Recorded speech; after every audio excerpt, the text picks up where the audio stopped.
Sir, in the old days, you had to save up for your entire life before you could purchase a house. Then, housing mortgages were introduced. This allowed that whole industry to get transformed. It allowed white money to come in, allowed people to invest in an apartment right with their second paycheck.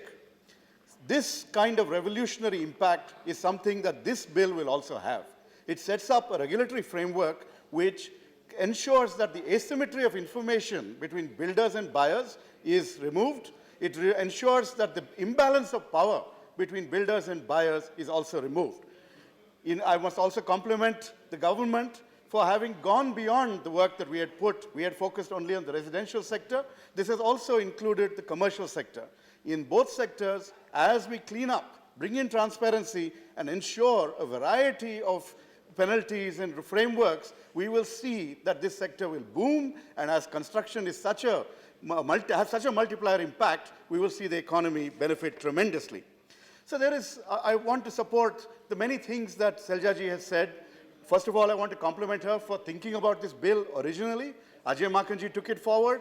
Our standing committees and our select committee under Shri Dave took it forward. And now Venkayaji has managed to introduce it and get it through.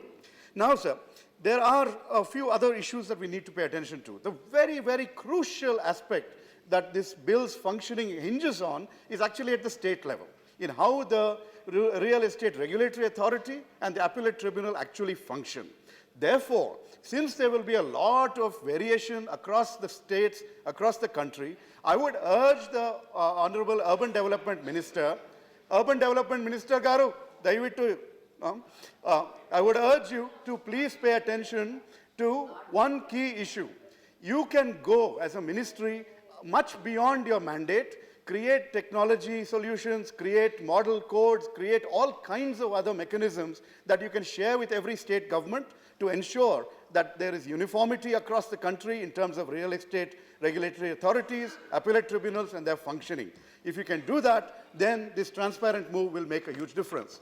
I would also point out, sir, that this move to make it 70% is something to be commended, but I join Seljaji and Ritabrata and others in saying that the poorest of the poor are left out of the ambit of this because you have that limit of 500 square meters or 8 apartments and below.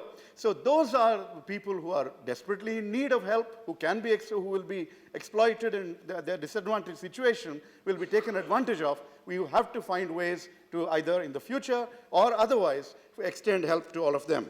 The last point I want to make, sir, is that the anti-discrimination clause. I have actually moved an amendment. The country is, there are numerous stories of discrimination, whether it is for non-vegetarians, people of different sexual preferences, whether it is people of different languages, regional origin, foreigners, whoever. And this is something that we should not allow, that it violates the principle of equality that is enshrined in our Constitution. And while that may be there in the Constitution, it is important to reiterate it, spell out numerous other features that require protection under the law. And so I urge the minister, it doesn't take much time to pass an amended bill in the Lok Sabha, sir. Accept this amendment, incorporate it, and strengthen anti-discrimination. I am sure you're not for discrimination. Let us see whether that is indeed the case. Thank you very much, sir. Commend this bill for passage.